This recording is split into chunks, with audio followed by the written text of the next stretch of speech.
Se queden que diga grabando siempre. Bueno, vamos a empezar con conceptos, con definiciones, con palabras que suelen aparecer en los problemas de termodinámica, pero para eso vamos a hacer primero una especie de mapeo tipo dónde ubicamos la termodinámica. ¿Se escucha o están? A ver. Mm, Se escucha, profe. Yo escucho bien. ahí está. Tenía el volumen bajo. Bueno, vuelvo a repetir, vamos a empezar con termodinámica, con una especie de mapeo donde lo ubicamos.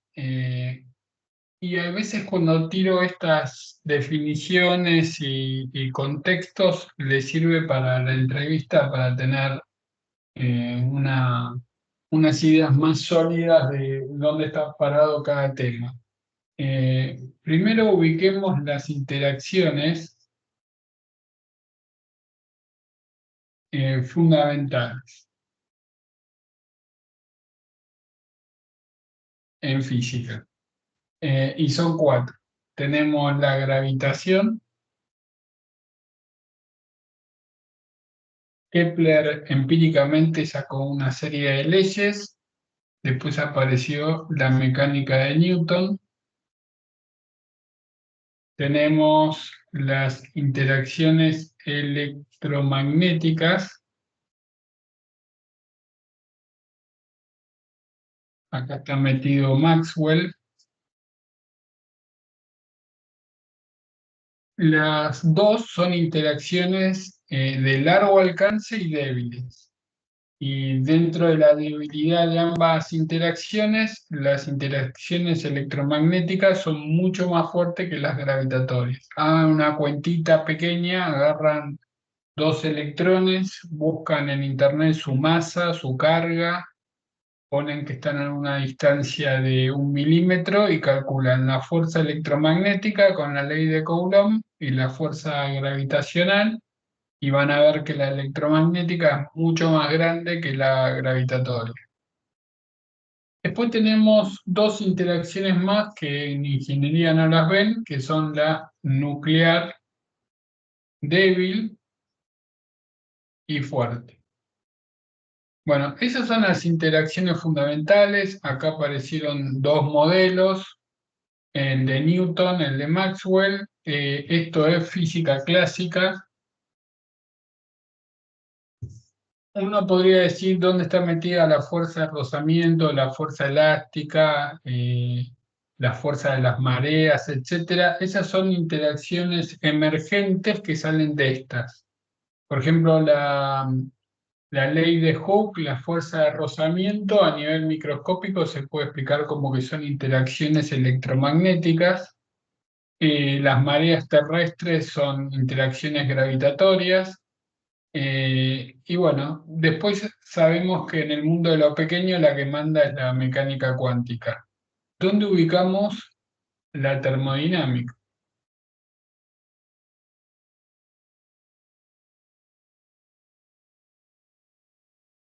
Termodinámica es como el estudio del calor en movimiento o cómo fluye el calor en el tiempo en algún sistema, se definen conceptos. Pero a diferencia de las otras, la termodinámica es como que primero aparecieron toda una serie de leyes empíricas.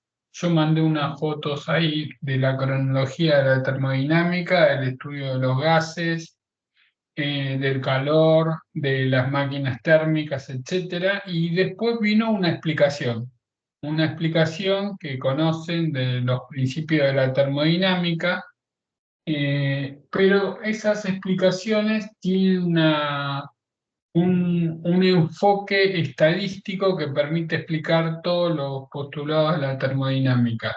O sea, la podríamos ver como, según la escala, como nexo entre el mundo microscópico y macroscópico. O sea, tenemos un mundo microscópico donde tenemos partículas que se mueven tienen ciertas leyes, y un mundo macroscópico.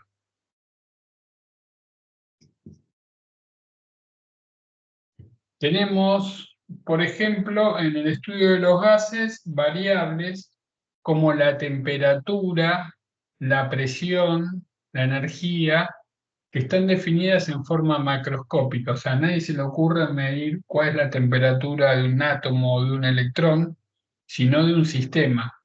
Y hay magnitudes que son transversales, que se pueden aplicar tanto a nivel microscópico como macroscópico, que serían, por ejemplo, la velocidad, la posición de una partícula, etcétera. La mecánica, o sea, el nexo entre los dos sistemas que puede explicar perfectamente la termodinámica se llama mecánica estadística. ¿En qué se basa la mecánica estadística? Bueno, en que cuando en vez de tener dos cuerpos tenemos una gran cantidad de cuerpos, por ejemplo un gas donde tenemos muchísimas partículas, es imposible el seguimiento o encontrar la dinámica, el movimiento de una partícula en particular, sino lo que se hace es promedios, estadística, y a partir de esos conceptos, como de pronto eh, definir un gas ideal como aquel que tengo en un recipiente que choca contra las paredes y se desprecian los choques entre sí, eso sería un gas ideal. Es decir, un gas no es ideal o real en función de qué átomo, de qué molécula de gases estamos estudiando, sino en qué condiciones está. Entonces, la suposición de gas ideal, que se refiere a que los choques se producen contra las paredes del recipiente y no entre sí, obviamente tiene que tener baja densidad y baja temperatura. En cuanto aumenta la temperatura, las moléculas tienen más velocidad y la probabilidad de choque empieza a subir. Y a partir de ese concepto de que la presión está asociada con la fuerza que chocan las moléculas contra las paredes del recipiente y hacer un estudio de promedios y demás, se saca la ley de los gases ideales. No solamente se saca la ley de los gases ideales, sino se encuentra un nexo entre variables microscópicas como la velocidad, con variables macroscópicas como la presión y la temperatura. Entonces, por ahí viene una explicación de las leyes de la termodinámica que obviamente primero se descubrieron en forma empírica. Eh, entonces, podemos decir que la termodinámica es transversal, o sea, como que barre todo, desde lo pequeño hasta lo grande. Habrán leído algunas veces la entropía de un agujero negro y también habrán leído fenómenos de superconductividad, todos explicados con termodinámica. Entonces, vamos a definir un par. Primero, ¿qué entendemos por microscópico y qué entendemos por macroscópico? Bueno, microscópico se refiere al tamaño de lo que estudiamos, son partículas o todo lo que está en el rango de menor que 10 a la menos 6 metros y macroscópico mayor que 10 a la menos 6 metros. Eso siempre con referencia al Homo sapiens, ¿no? Eh, ¿Quién manda en el mundo microscópico? Es la mecánica cuántica. ¿Y quién manda en el mundo macroscópico? La mecánica clásica.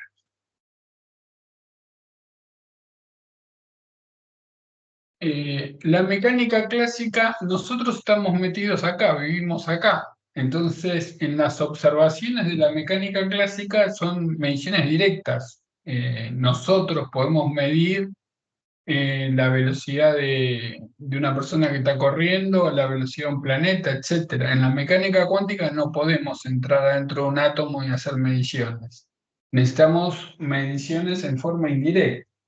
pero existen relaciones que vinculan el mundo microscópico con el mundo macroscópico.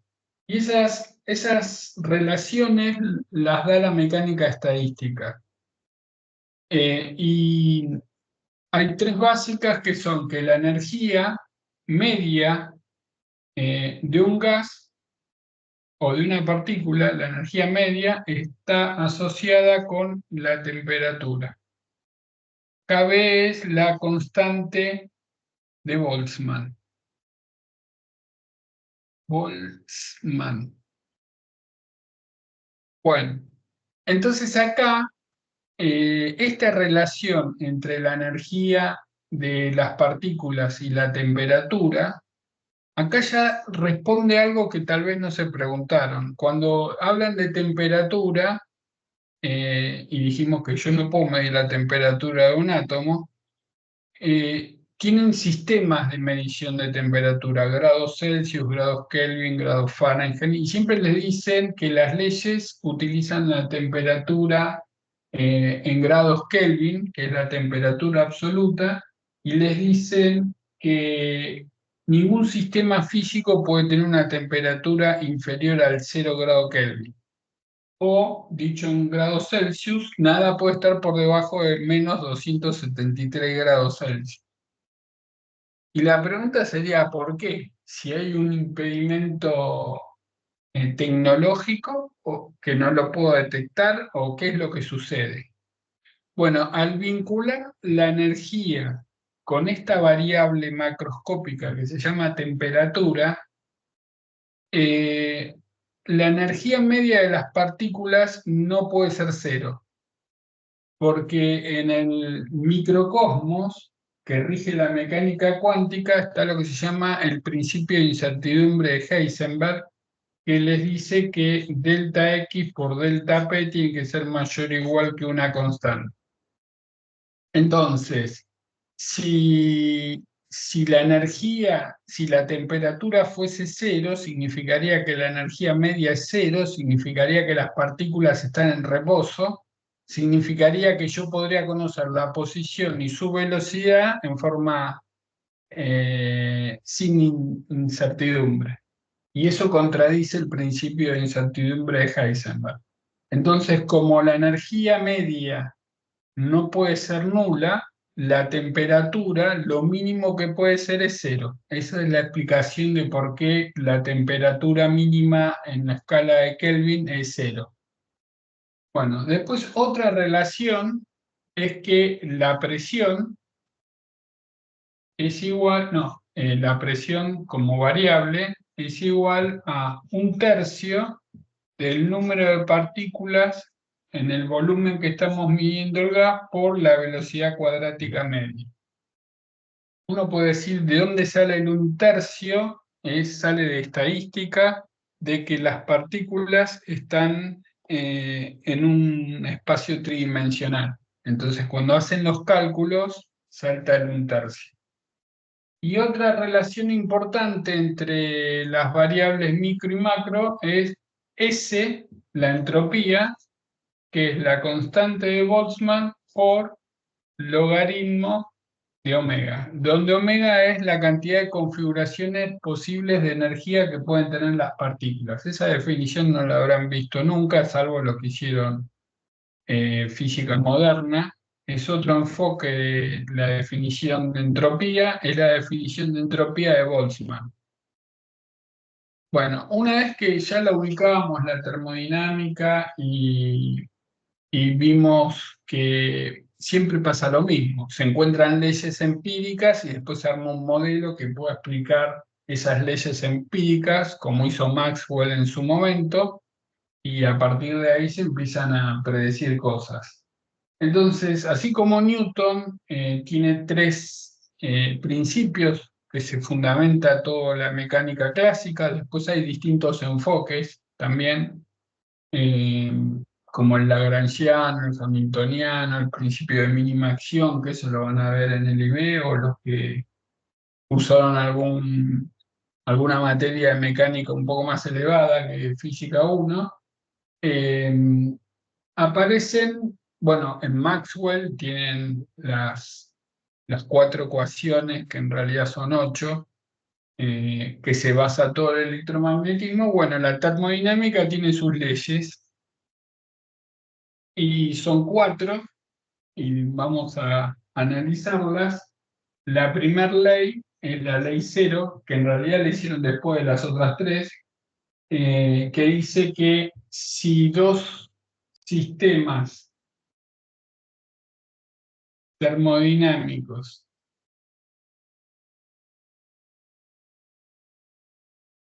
están en equilibrio térmico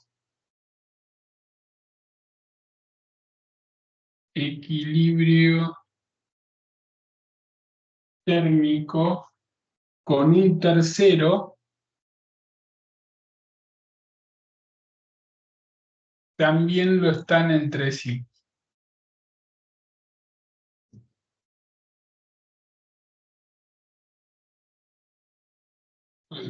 Esta ley en los problemas no aparece. O sea, algunos la habrán escuchado alguna vez, se la olvidaron. O sea, las más populares son el primer principio y el segundo. Pero bueno, es bastante razonable que si tenemos dos sistemas que están en equilibrio térmico con un tercero, lo están entre sí, gracias a eso podemos usar el termómetro para medir una temperatura. La pregunta es también el tema del termómetro, ¿no? Porque con el termómetro saben lo que se puede medir, pero si yo quiero medir cosas más pequeñas, no puedo poner un termómetro. Entonces se buscan en forma indirecta, por ejemplo, se sabe que la resistencia eléctrica varía con la temperatura o algún fenómeno físico que varía con la temperatura y uno a través de esa medición puede sacar cuánto es la temperatura. Bueno, después la ley uno, que es el primer principio, que es la que se ve en el colegio. Bueno, no sé si se ve en el colegio, pero en los primeros cursos se ve. Delta U es Q menos W. Dice que un sistema termodinámico solo puede modificarse o bien haciendo una transferencia de energía eh, vía calor o vía lo que fuese y un trabajo mecánico. Acá vamos a hacer una aclaración. U, que se llama energía interna, es lo que se llama función de estado, que tiene su vínculo con matemática, con el tema de los campos conservativos, la misma idea. Significa que una función de estado significa tres cosas, y esto lo va a cumplir no solamente la energía interna, sino las otras funciones termodinámicas, como la entropía, la entalpía, la función de Gibbs, la de Helmholtz, etcétera. Hay un montón. Pero bueno, la energía interna función de estado quiere decir lo siguiente. Primero, delta U entre AB es independiente del camino.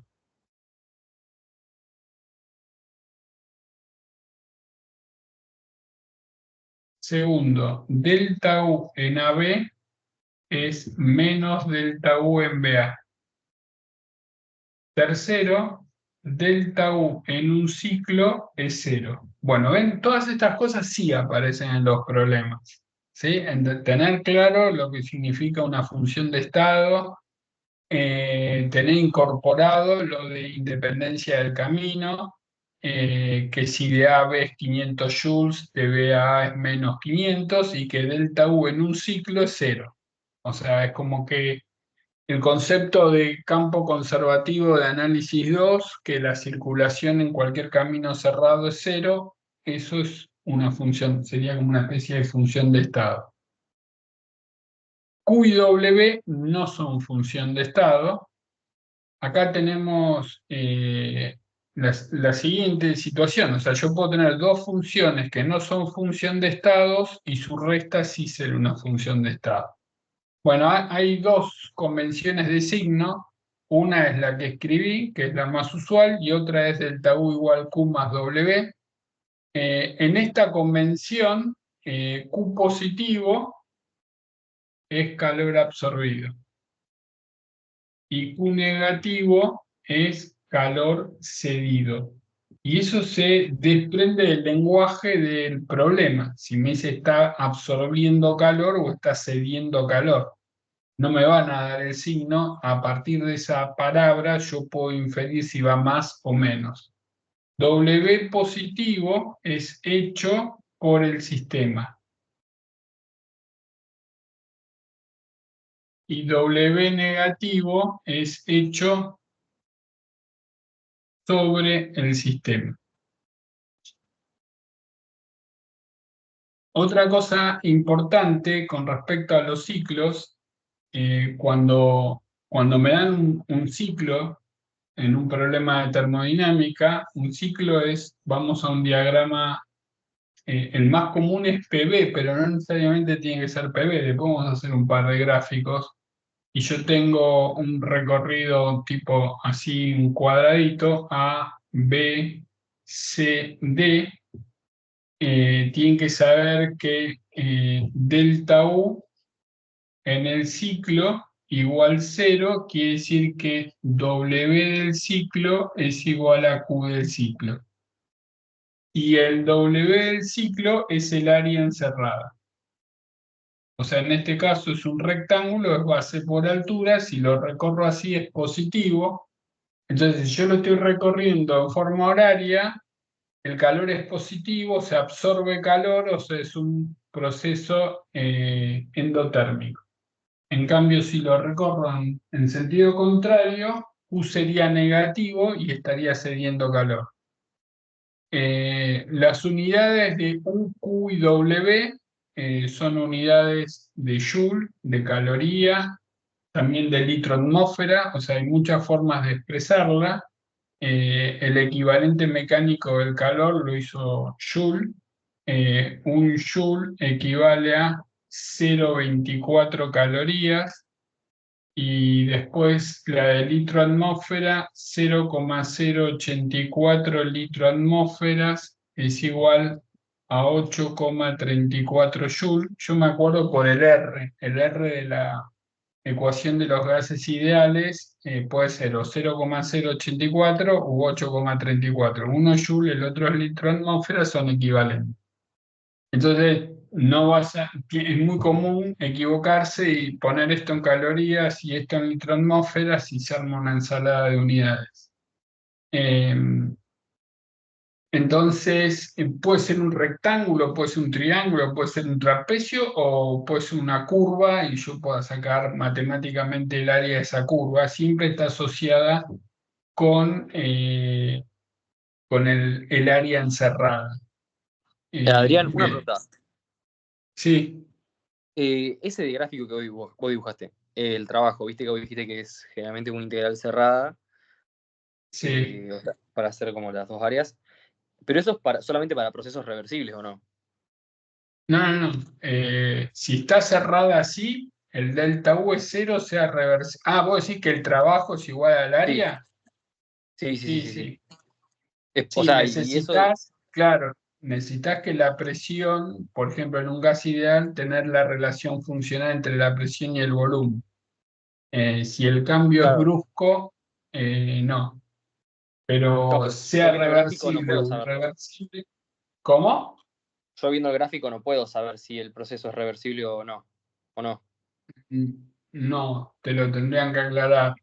En Ah, ok. general, algo que se usa mucho en termodinámica es cuando dicen el sistema se expande en forma cuasi estática o en forma Claro, lenta. eso. Cuando aparecen esas palabras son sinónimos de reversible. Si uno busca qué significa reversible en ChatGPT o en un libro, siempre dicen lo mismo. Las variables internas se van acomodando a las variables externas en forma infinitesimal. Y uno lo escucha y dice, ok, tenés razón. Después vienen los problemas donde les dicen que tienen un émbolo y hay un pistón y el gas se expande y a veces uno ve que los problemas ponen que W es P por delta V por la presión externa, y hay veces ven que ponen que W es nRT por logaritmo de B final sobre B inicial, y uno a veces se queda con la duda, tipo, ¿cuál uso? ¿Una o la otra? Y la respuesta es cuando los procesos son irreversibles, no puedo usar la ecuación de, igual ahora después la vamos a desarrollar, la de nRT por logaritmo de final sobre B inicial, porque los cambios son bruscos. Entonces yo no tengo la relación funcional. Ahí en general se usa la presión externa por delta B. Entonces es muy importante cómo lo escriben, cómo me están expresando el enunciado, porque hay tantas fórmulas en termodinámica que uno puede meter la pata y no saber cuál va. Bien, después vamos a la segunda ley, que primero la voy a escribir, después voy a comentar, porque es una de las leyes que de más formas distintas las expresaron. Porque la segunda ley la vamos a escribir ahora, pero después van a ver que Calcius la escribe de una forma, Kelvin la escribe de otra forma y, y Carnot la hace de otra forma. Pero todas significan lo mismo, por suerte. Bueno, entonces la ley 2 habla de una nueva variable termodinámica que es la entropía. Que uno cuando busca en un libro, tipo, o le preguntan al chat GPT qué es la entropía y le dice, es algo que mide el caos del sistema o el orden del sistema. O sea, un sólido tiene menos entropía que un líquido, tiene menos entropía que un gas, y entonces uno lo puede asociar con el movimiento. En el sólido tenemos una estructura cristalina más ordenada, cuando pasamos al líquido hay más posibilidad de movimiento, en el gas, si no le ponemos un límite, hacen cualquier cosa, y uno dice, bueno, la entropía va en aumento. Y la entropía uno la puede asociar al orden desde el punto de vista macroscópico, y los que hicieron los cursos de termodinámica seguramente la ven así, pero después hay otra definición de entropía que está asociada con el número de configuraciones posibles que puede tener un gas a una energía determinada. Y esa es la formulita que tiré, que S es la constante de Boltzmann por el logaritmo de W, donde W es la cantidad de estados posibles. Y de esa definición se deduce la otra. Así que esa definición que hizo Boltzmann, que estudiaba desde el punto de vista estadístico, de cuántas formas distintas un número de moléculas puede tener una determinada energía total. Y bueno, el tipo era muy grosso haciendo cuentas matemáticas y llegó a esa expresión, y de ahí dedujo todas las fórmulas de termodinámica que conocen. Entonces, podríamos decir como que la entropía de un sistema aislado, podríamos decir que el universo es un sistema aislado, nunca puede decrecer.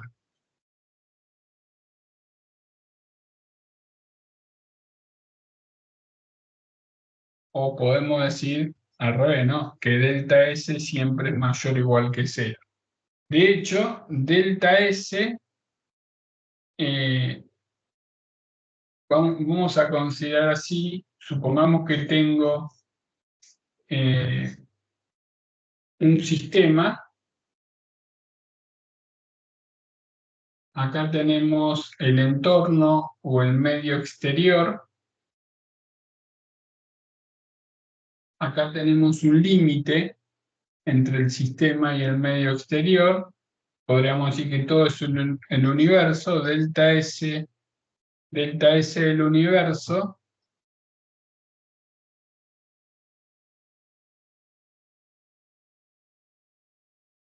¿Qué escribió? Alguien escribió por WhatsApp. A ver.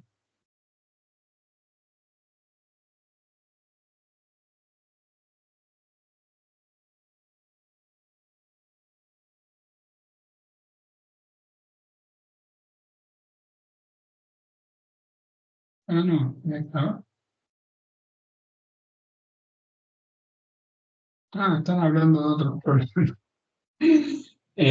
Bueno, delta S del universo. Vamos a hacer un paréntesis, un comentario, porque algunos interpretaron que cuando yo dije no hagan problema del IB, no hagan, no dije, no estén obsesionados haciendo todo el tiempo problema del IB y no entiendan la teoría, no estudien la teoría.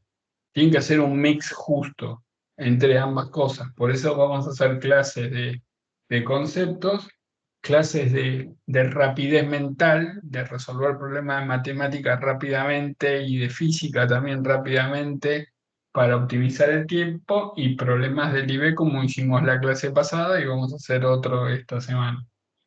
Eh, Así que no es no problemas o no, o sea, un mix entre las dos. Hay chicos que rindieron el año pasado, me contaron que solamente tomaron apuntes, hicieron pocos problemas y bueno, les resultó difícil el examen. Y hay gente que se la pasa obsesionando haciendo problemas y de pronto no lee nada de teoría. ¿Y para qué sirve la teoría? Cuando me toman un problema diferente, como ese que habíamos hecho hace un montón del caño que cambiaba de espesor y había una arandela, o no me acuerdo cómo se llamaba, y tiene un nombre para que el caño no se rompa, y le decían cuál era la fuerza que hacía la arandela y si uno sabía Bernoulli, pero no sabía cómo se deducía Bernoulli, no tenía chance de hacer ese problema. Entonces es importante que sepan bien de dónde salen las cosas. Bueno, entonces delta S del universo es delta S de mi sistema más delta S del medio exterior.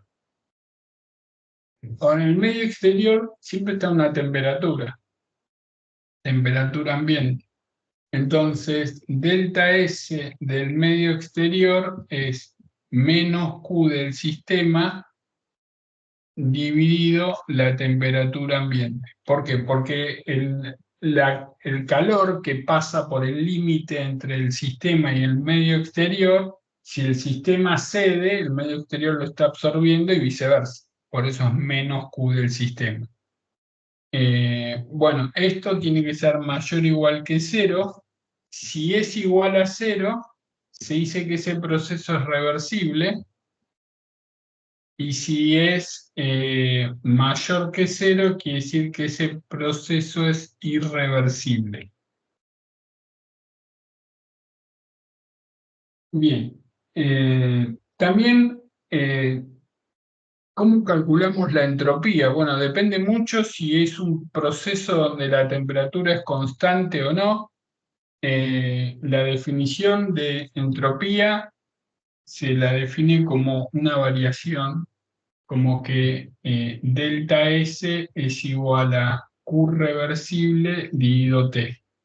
Entonces, por ejemplo, si yo tengo un cambio de fase, sí, un cambio de fase, o sea, pasa de líquido a vapor o de sólido a líquido, en el proceso en el cual se produce el cambio de fase, la temperatura es constante. Entonces, si yo, por ejemplo, tengo 300 gramos de agua que pasan de hielo a agua líquida, bueno, sé que la temperatura de fusión es 0 grados Celsius, o sea, 273 Kelvin. Ahí se dan cuenta que no pueden poner. Siempre en termodinámica, en gases ideales, la temperatura va en Kelvin. Eh, y, y Q es el calor de fusión, que sería su masa, en el caso de agua, por ejemplo, es 80 calorías por gramo. Si pasa de sólido a líquido, si pasa de líquido a vapor, es 540 calorías por gramo. Igual todos esos calores latentes se los van a dar. Nadie se tiene. Bueno, el del agua es muy común saber el de 80 y el de 540, pero si les ponen, qué sé yo, cobre, plomo, algo así, se los van a dar. Siempre que están analizando un sistema y acá tengo el calor y acá tengo la temperatura y acá tengo el calor, lo que tienen que apiolarse es, yo le voy dando calor, por ejemplo, tengo algo con una temperatura negativa, supongamos que está en grados Celsius. En una temperatura negativa, supongamos que es hielo, hace así hasta que llega a cero. Cuando llega a cero, yo le voy dando calor y la temperatura no cambia. Después vuelve a subir, llega a 100, le doy calor, no cambia y después vuelve a subir. Bueno, esto que tenemos incorporado con el caso del agua, sirve por si me dan un gráfico y no es agua, es un material X. Tienen que saber que cada vez que esto se mueve en forma constante, ese es el cambio de estado, ¿sí? O sea, acá tengo todo esto que va de acá a acá es el calor de fusión. Entonces, si de pronto me dan la masa, puedo despejar de ahí el calor latente de fusión. Esto que va de acá a acá es el calor de vaporización. Entonces, si tengo la masa, puedo sacar el L de vaporización. Entonces, siempre que ven que el calor aumente, la temperatura no cambia, es un cambio de estado. Entonces, bueno, después con puntos me pueden pedir la capacidad calorífica, me pueden pedir el calor latente, etcétera. Entonces hay que leer bien los gráficos. Ahora, cuando la temperatura varía, hay otras fórmulas para la variación de entropía.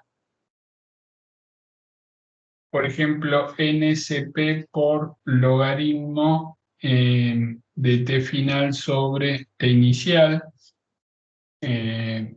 Simplemente haciendo una integración como que Q es N por CP por DT. Vamos a poner acá delta Q es N por CP por DT o N por CB por DT según si es a presión constante o a temperatura constante. Bueno, acá estamos asumiendo algo que pasa desapercibido, que es que el calor específico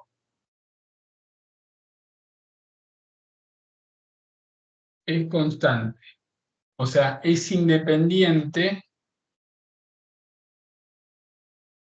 de la temperatura. Eso es lo que me dice la termodinámica experimental de 1600 a 1900.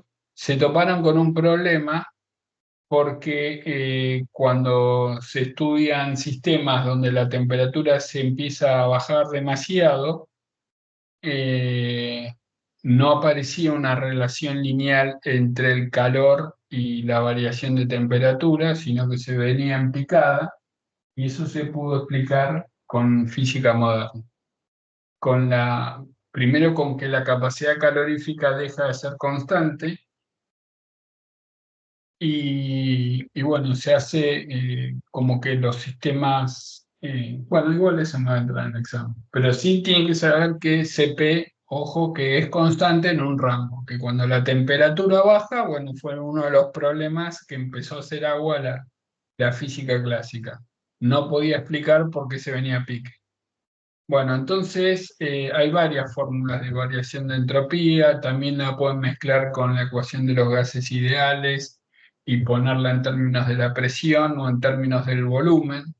eh, y bueno, hay que saberlos para los exámenes. Después viene la tercera ley, que también no es muy conocida, eh, que dice que la variación de entropía entre dos estados de equilibrio es nula si la temperatura tiende a cero. O sea, la ley 0 y la ley 3 es simplemente por si me hacen alguna pregunta media rara, saberla. Las potentes que se usan en los problemas son la 1 y la 2, que son las que vamos a desarrollar ahora eh, en breve. Bueno, con respecto a algunas palabras que tienen que saber del universo termodinámico, lo de entorno, límite, sistema, lo esbozamos. Eh, en general, cuando hablamos de sistema, así como en física 1 le dicen, y en electromagnetismo también, le dicen, ponga el sistema de referencia X y Z. Bueno, acá el sistema no es X y Z, el sistema es la parte del universo bajo estudio. Es la parte del universo bajo estudio. Y eso lo defino yo. ¿Qué es lo que quiero estudiar? ¿Qué es lo que quiero observar? Y por otro lado, otra palabra clave, entorno, que sería lo de afuera, el medio exterior. O sea, cuando yo pongo un sistema y lo defino, bueno, lo que no está en el sistema es el medio exterior. Bueno, y el límite es el contorno, la separación entre uno y el otro. Bueno, los sistemas pueden ser simples, complejos, homogéneos, heterogéneos, con monocomponentes o con multicomponentes. Homogéneo, heterogéneo, ya saben, homogéneo es cuando tenemos propiedades uniformes en todo el sistema. Por ejemplo, la densidad del agua, yo tengo poquita agua, mucha agua, siempre va de lo mismo. Eh, y heterogéneo es cuando tenemos distintas propiedades en el sistema que estoy analizando. Cuando hablamos de propiedades intensivas y extensivas, las intensivas dijimos la densidad, el peso específico, las extensivas, la masa, el volumen. eh, Bien, después con respecto a monocomponentes o multicomponentes, si yo estoy estudiando un gas monoatómico y adentro tengo dióxido de azufre y nada más, que no reacciona, porque puedo tener algo ahí adentro, carbonato de calcio, y se descompone. Entonces ahí en vez de tener una componente tendríamos más. Se refiere a eso. Sistemas simples significa que no están afectados por campos externos, ni tensiones, ni nada por el estilo. Eh, y también, por ejemplo, la atmósfera, si yo estoy estudiando la atmósfera, sería multicomponentes. Saben que es un gas, pero está formado por oxígeno, nitrógeno principalmente, pero también tiene otros gases. Bueno, y después, ¿qué se nos puede presentar para aclarar esto? El problema típico de termodinámica es un cilindro con un émbolo que sube y baja y pasan cosas raras. El que tomaron el año pasado, después lo vamos a hacer, creo que era un recipiente que tenía un gas monoatómico y arriba creo que le tiraban agua, una cosa así, se movía y les empezaban a preguntar cosas. Algo importante para saber qué se entiende por equilibrio termodinámico. Cuando hablamos de equilibrio termodinámico, se refiere a tres equilibrios en la misma instancia. Equilibrio termodinámico es equilibrio mecánico. Si no hay equilibrio mecánico, no hay equilibrio termodinámico, o sea, las fuerzas están balanceadas. Cuando tengo un equilibrio mecánico, se refiere a que las fuerzas están equilibradas. A veces me ponen un pistón, un gas adentro, y me dicen, está en equilibrio. Entonces, no se tienen que olvidar el peso del émbolo. O sea, sobre el émbolo tenemos la fuerza que está ejerciendo la atmósfera, presión por superficie, el pesito del émbolo, y abajo tengo un gas que está haciendo presión para arriba, por eso el émbolo no sube ni baja. Tenemos equilibrio químico, en el sentido de no se producen reacciones, o hay reacciones pero están en equilibrio. Los que hicieron química seguramente estudiaron equilibrio químico, es un tema de química inorgánica. Cuando tengo una reacción, pero la velocidad con la que se descompone es igual a la velocidad con la que se vuelve a recomponer. y equilibrio térmico. Equilibrio térmico quiere decir sin flujos de calor.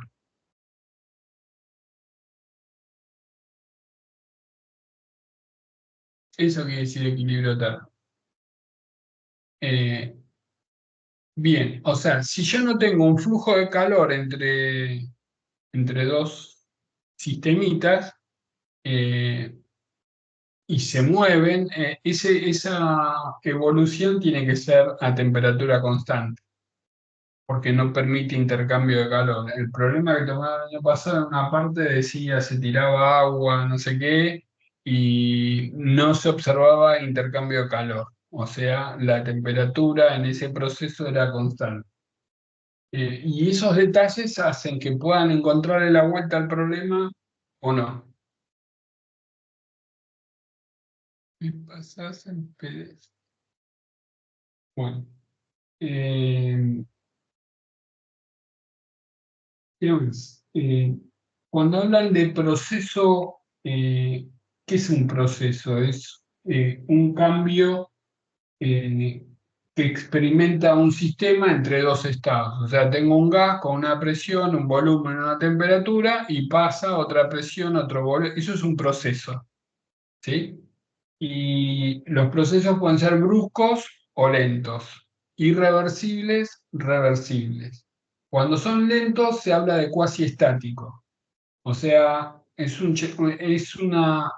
un mecanismo por el cual se va haciendo una secuencia de estados infinitamente cerca del estado del equilibrio. O sea, si no hay equilibrio, yo no puedo hacer un proceso cuasi estático. O sea, cuando yo tengo un émbolo y me dice se expande en forma reversible, el gas que está dentro del émbolo tiene que tener una presión muy parecida a la presión exterior. Si no, no puedo hacer un proceso cuasi estático.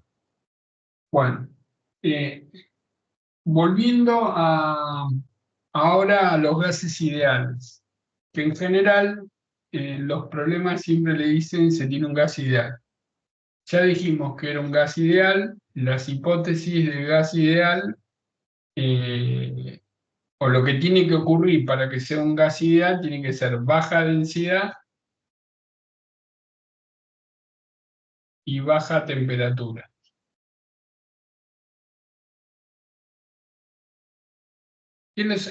¿Esto a qué me lleva? Y que los choques, ¿por qué una molécula cambia de dirección? Choca contra una pared y vuelve, choca con la otra, vuelve, y nunca tiene un choque con otra molécula. Eso significa gasidad. O que es despreciable frente al promedio. Entonces, para que eso pase, eso ayuda si hay poca cantidad de moléculas. Si usted toma un colectivo lleno, lo más probable es que empujen al de al lado sin querer. Si el colectivo está vacío, pueden esquivar la gente sin chocar con nadie. Esa sería la diferencia entre un gas ideal y un gas real. Ahora, el gas ideal, desde el punto de vista, o sea, tiene la ley de los gases ideales que la conocen, P por B igual nRT. Esta ley se deduce estadísticamente. Presión, volumen, N son los moles. Los moles es la masa dividido el peso molecular. R es la constante de los gases,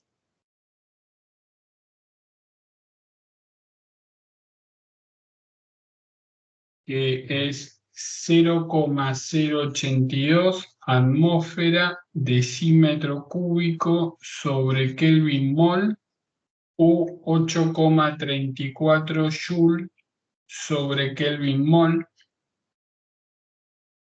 y T, la temperatura que va en Kelvin.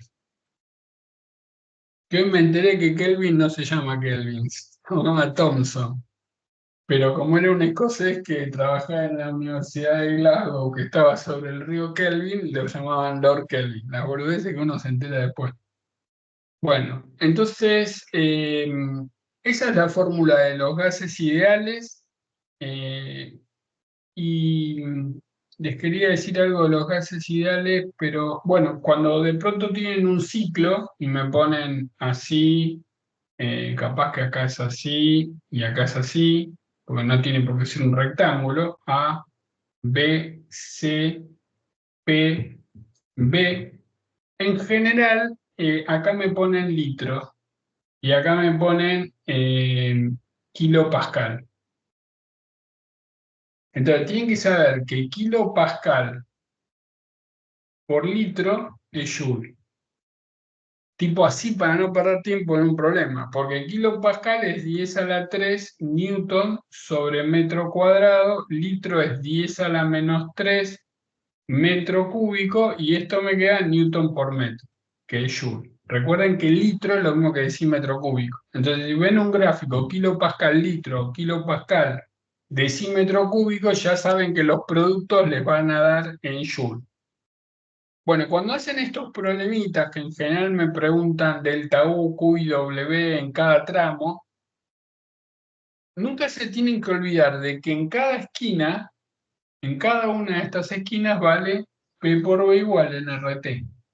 Porque hay veces dicen, uy, no me dieron los moles, pero capaz que tienen la presión, el volumen y la temperatura en uno de los vértices y de ahí sacan el número de moles. O cuando de pronto quieren calcular el calor entre B y C, dicen, uy, me falta algo. No, no, presten atención porque la conexión entre A y B, entre B y C y entre C y A, con formulitas como la de Boyle-Mariotte, Gay-Lussac 1 o 2 o la de las adiabáticas, permiten relacionar las variables que en principio uno cree que no tiene, pero las tiene.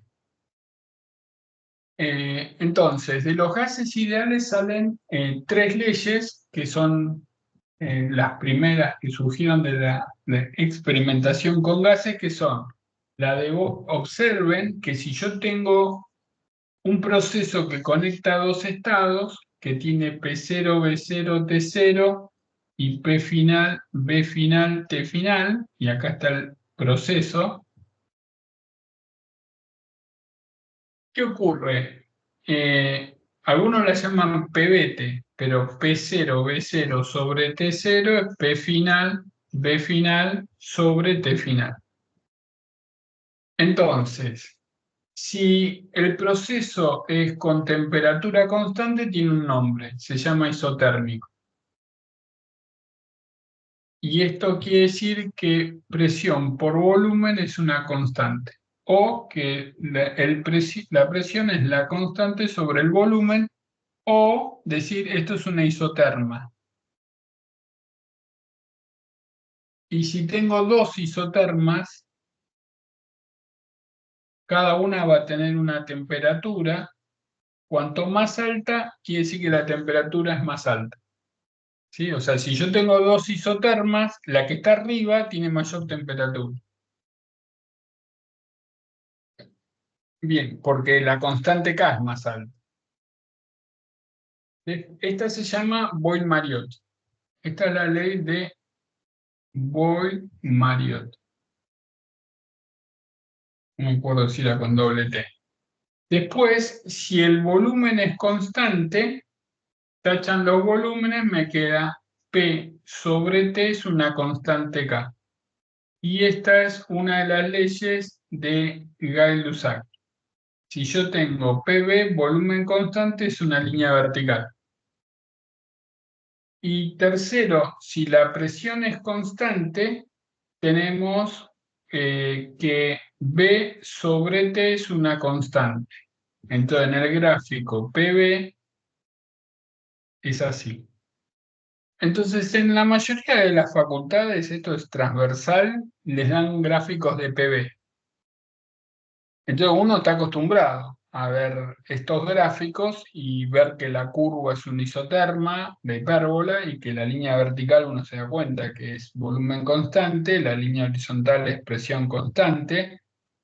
También está la ecuación de las adiabáticas, que la ecuación de las adiabáticas, o sea, esto es isotérmico, la 2 es isocórico, la 3 es isobárico, y hay una cuarta que es adiabática. ¿Qué significa adiabática? Que Q es cero, que no hay intercambio de calor con el medio exterior. Entonces, no funciona PBT ahí. Ahí hay una ley que es la ley de las adiabáticas que surgen del primer principio. O sea, tenemos que delta U es Q menos W. Si tengo un gas ideal que se expande o se comprime, el trabajo es P por diferencial B. Entonces podemos decir que diferencial U, que es NCB por DT, ahora vamos a ver por qué es así, esto sería menos P por DB. Entonces, la ecuación de las adiabáticas varía P, varía B y varía T. Pero sé que Q es 0. Y también puedo decir que P es nRT sobre B.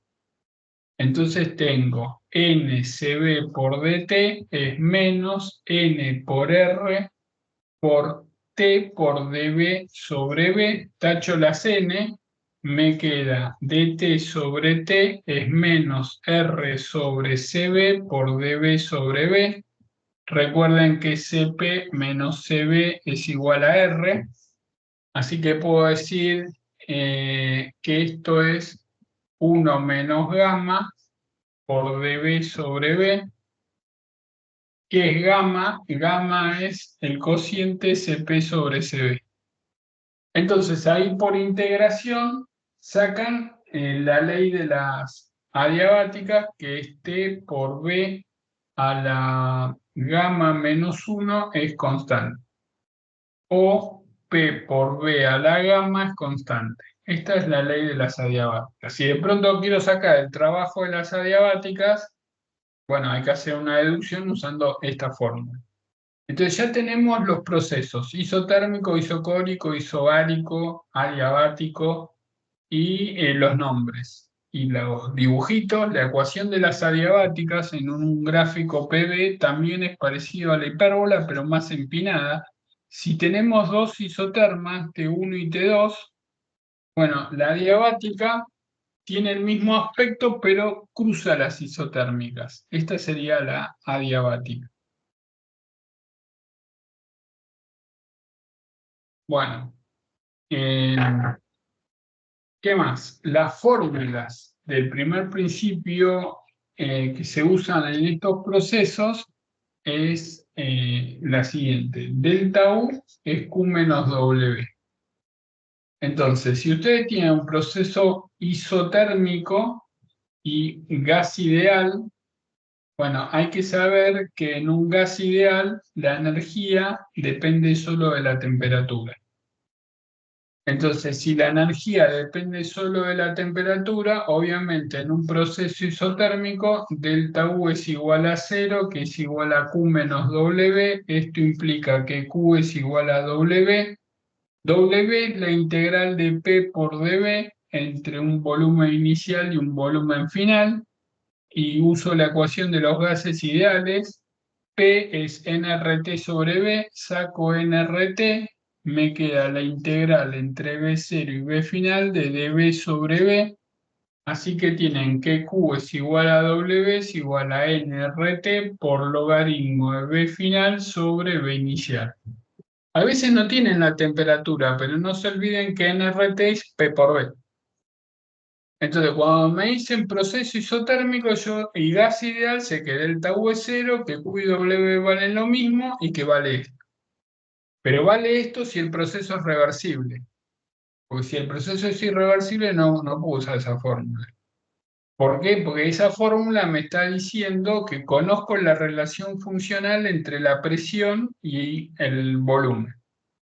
Bueno, después, si tengo un proceso isobárico, sí, isobárico, presión constante, tenemos que delta U es Q menos W, Q es igual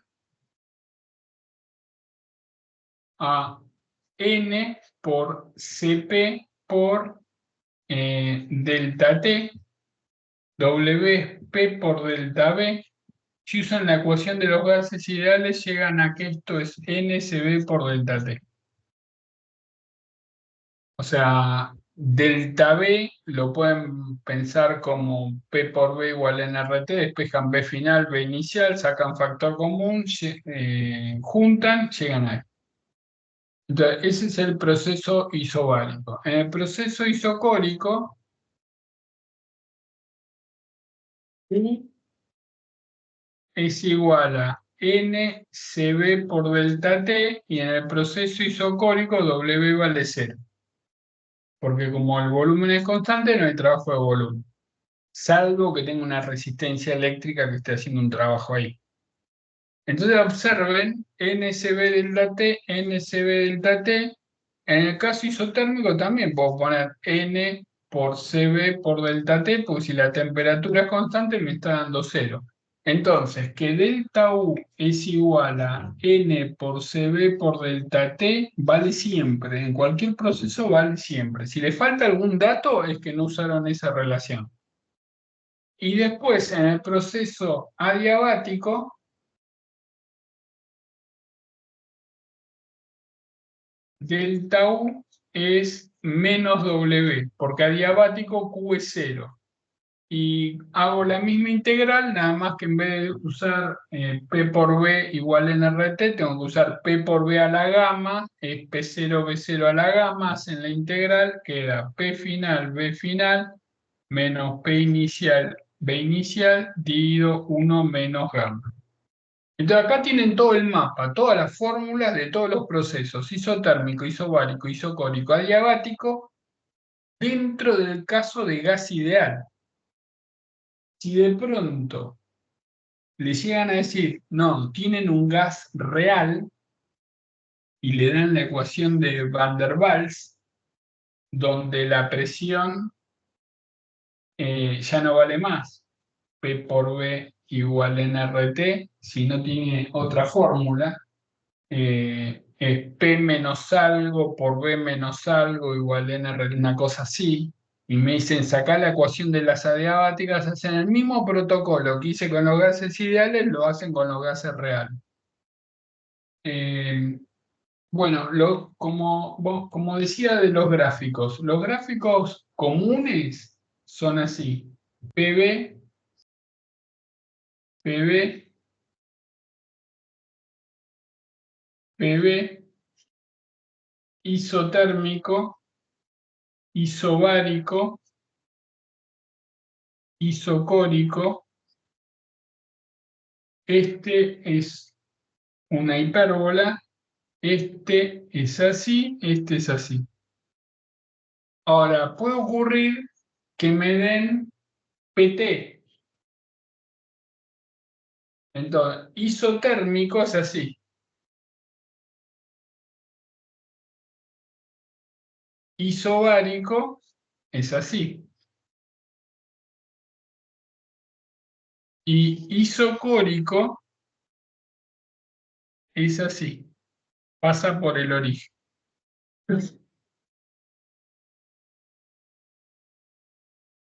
¿Por qué es así? Y porque si es isocórico, a volumen constante, yo tengo que presión sobre temperatura, eh, presión, volumen. Presión, volumen no, presión, temperatura. Estos son gráficos presión, temperatura. Presión sobre temperatura es una constante.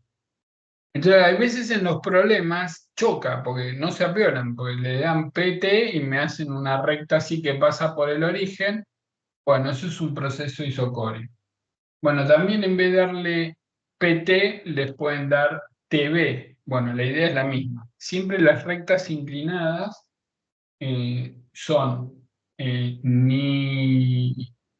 Bueno, lo observan de la ley del PBT. Ahí se apiolan cuál es la que va. Bien, ¿qué más? Bueno, creo que con esto pueden hacer, en cuanto consiga la guía de termodinámica de la UNSAM, que está bastante picante, se las mando. Y bueno, después está lo de calorimetría, ¿no? Cuando en los problemas típicos de que tienen un hielo y tienen hielo y agua y les dicen calcular el estado final. Bueno, eso es suma de calores cero. Es el caso del calorímetro. Esos problemas son, aunque una vez tomaron un problema de un calorímetro. Bueno, y después les mandé un problema para que piense. Ah, perdón, algo más. Estoy tratando de abreviar porque el algo más es máquinas térmicas. Puede aparecer un problema de máquinas térmicas, máquina frigorífica, el ciclo de Carnot. El ciclo de Carnot es la máquina ideal. Tengo PV, es una expansión isotérmica, una expansión adiabática, una compresión isotérmica y una compresión adiabática. A, B, C, D. AB es expansión isotérmica. Acá tengo una temperatura, acá tengo otra, fuente caliente, fuente fría. BC es una expansión adiabática. Después CD es una compresión isotérmica y DA es una compresión adiabática. Bueno, este es el famoso ciclo de Carnot. Carnot definió la segunda ley en el sentido de que cualquier máquina, la eficiencia máxima es la de Carnot. Una máquina se representa como una fuente caliente, una fuente fría, saco calor de la fuente caliente y hago un trabajo. Acá tengo Q1, acá tengo Q2, acá tengo W. Una forma de ver el segundo principio es que no puedo transformar todo el calor en trabajo. Bueno, la eficiencia de una máquina es el trabajo que saco dividido el calor que absorbo. El trabajo que hago dividido el calor que absorbo. Esto se puede poner como Q1 menos Q2 sobre Q1. Por el primer principio, Q1 es Q2 más W. Y esto lo puedo pensar como 1 menos Q2 sobre Q1. Y esto es menor o igual que 1 menos T2 sobre T1. Esta es la de Carnot. O sea, ningún rendimiento puede superar el de Carnot. A veces cuando le preguntan, ¿la máquina esa es posible? Bueno, si calculan el rendimiento y le dan más alto que el de Carnot, no es posible. Y cuando vale el igual es que el proceso es reversible. Si el proceso es irreversible, vale el menor igual, y cuando vale el menor igual, deducen que Q1 sobre T1 más Q2 sobre T2 es menor que 0. Bueno, esto es cuando tienen dos focos de fuentes. O sea, cuando me muevo entre dos temperaturas. Pero puedo hacer este acercamiento en más de un proceso, sino hacer n procesos, me voy acercando de uno al otro y esto se transforma en una integral, que esa integral es la desigualdad de Clausius, que es de Q sobre T es menor o igual que 0. Bueno, entonces esto es máquina térmica, saco calor, hago trabajo, no puedo transformar todo el calor en trabajo. Y después tienen la máquina frigorífica. Otra forma de ver el segundo principio es que no puedo fluir calor de una fuente fría a una fuente caliente sin ayuda de un trabajo. Entonces, la máquina frigorífica, el esquemita es al revés. O sea, tenemos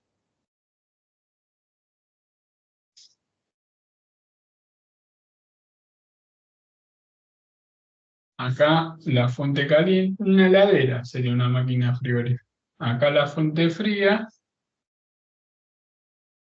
hago un trabajo, no tengo un trabajo, tengo que hacer un trabajo.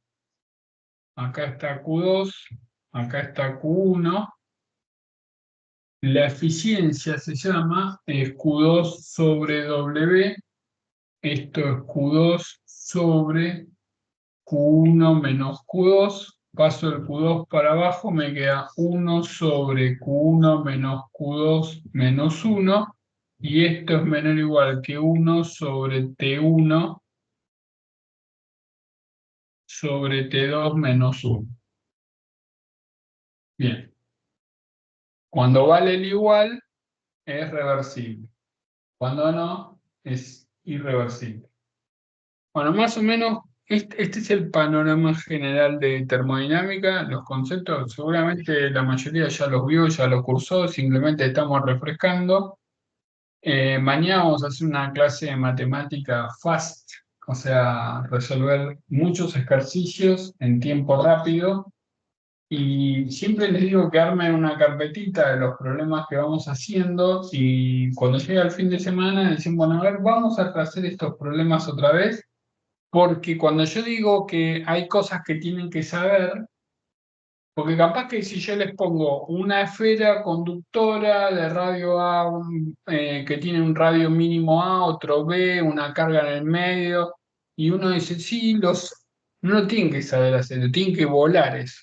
O sea, sacar los campos eléctricos de discos, anillos, solenoides, toroides, eh, esferas conductoras, esferas con densidad de carga en función de R, todos esos los tienen que saber sacar rápido, lo mismo que los campos magnéticos, que el otro día hicimos el de un disco que gira, que era un disco dieléctrico que giraba con omega y les preguntaban el campo magnético. Piensen en el siguiente problema, una esfera con densidad de carga uniforme en su interior que empieza a girar con velocidad omega. ¿Cuál es el campo magnético? Traten de pensarlo. Bueno, el campo magnético de un caño, de un cable finito, todo ese tipo de problemas los tienen que saber deducir rápidamente para no perder tiempo. Ya la idea de los problemas rápidos, después le voy a mandar que vamos a hacer mañana, que es de análisis 2. La idea es resolver rápido para ganar fluidez. Y después, el viernes, supongo, haremos de algunos que seleccione el nivel. Bueno, nos vemos mañana a las 10. Hasta luego. Adrián, ¿te puedo hacer una pregunta? Sí. Sí, perdón. Otra cosa, perdón. No, tranqui. Otro tips.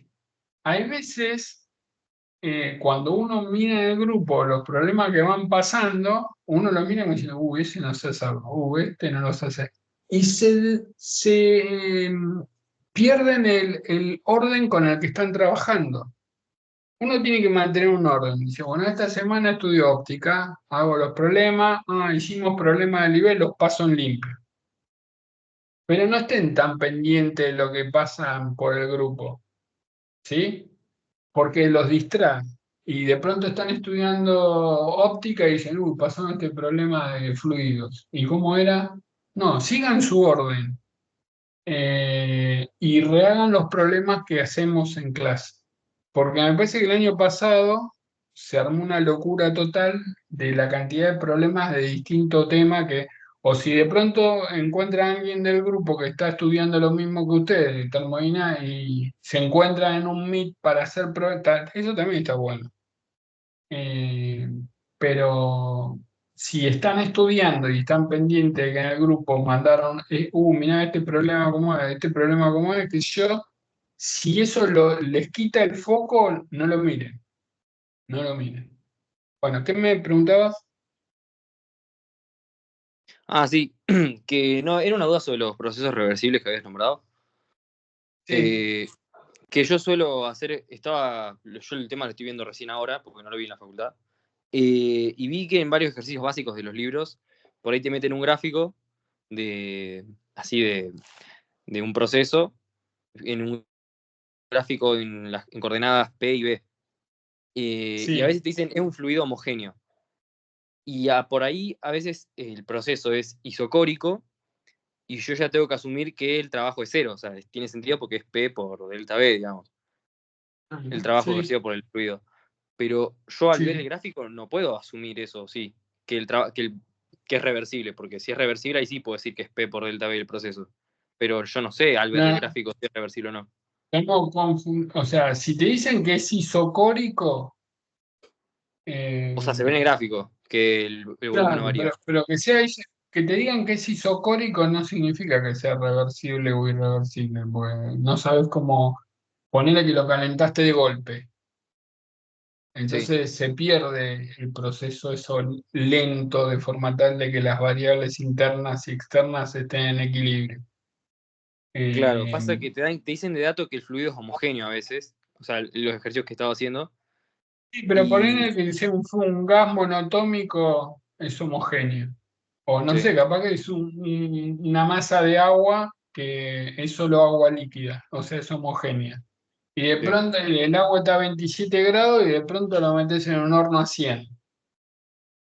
Es homogéneo, pero no por eso va a ser reversible, porque si está a 27 y de pronto lo metes en un horno a 100 se produce un caos ahí adentro. Claro, pero el Siempre trabajo los realizado por el procesos, sistema, o sea, no, yo ya porque puedo decir estás que es haciendo cero. un cambio, claro, para que el proceso, o sea, tu sistema tiene PBT.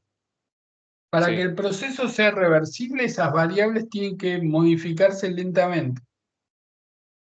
Eh, Algunos libros te ponen que si conoces la relación funcional, es reversible. Eh, yo me acuerdo que la otra vez investigué con la inteligencia artificial que me decía y me dijo como que tenga la relación funcional no significa que sea reversible. Pero le dije que me dé un ejemplo donde no se cumple y quedó boyando. Así que para que sea reversible te lo tienen que decir literalmente en el problema con la palabra reversible o te dicen un proceso lento o claro, cuasi estático. Cuando aparecen esas palabras puedes decir, ok, es reversible. Si los cambios claro. son bruscos, en el que tomaron el año pasado creo que había uno que le tiraban agua así de golpe, bueno, y el pistón se movía, claramente no podía decir que era reversible ahí. Después decía, bueno, se produce el equilibrio y se deja evolucionar hasta que la temperatura, bueno, ahí tenés un proceso reversible y podías asumir después que era adiabático. O sea, depende mucho del texto, de cómo está. Pero bueno, Claro. Yo porque vi un gráfico que, o sea, en un ejercicio de un libro muy básico, que sí, por cómo está hecha la solución, porque tiene soluciones el libro, te, sí. te hace asumir que cuando el proceso es isocórico, el sistema no hace trabajo. No, eso está bien, pero que no haga el trabajo no quiere decir que sea reversible. No, ya lo sé, pero o sea, cómo, cómo vos asumís que por ser isocórico no hace trabajo? Bueno, a ver, ojo, porque el trabajo de expansión-compresión, porque la definición de trabajo, ¿cuál es tu definición de trabajo? F escalar de L, ¿sí? Esa es la definición de trabajo. Bueno,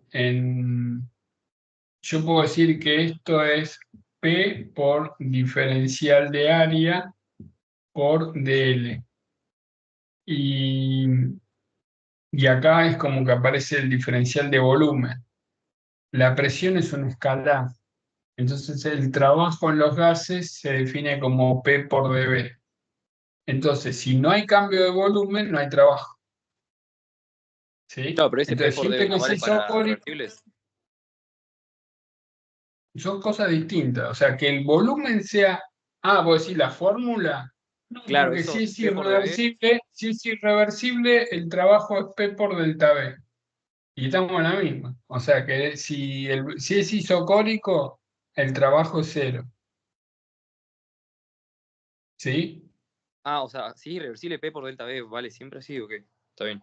Sí, cuando te dicen que tenés un gas con un pistón y te dicen que está trabado el pistón, ¿sí? Sí, Por lo tanto, el gas está por ejemplo, el gas está a 2 atmósferas y el aire es 1 atmósfera, pero el pistón está trabado. Y te dicen, se destraba, ¡pum! Sale volando para arriba el pistón. ¿Por qué? Y porque adentro tengo 2 atmósferas y arriba tengo 1 atmósfera.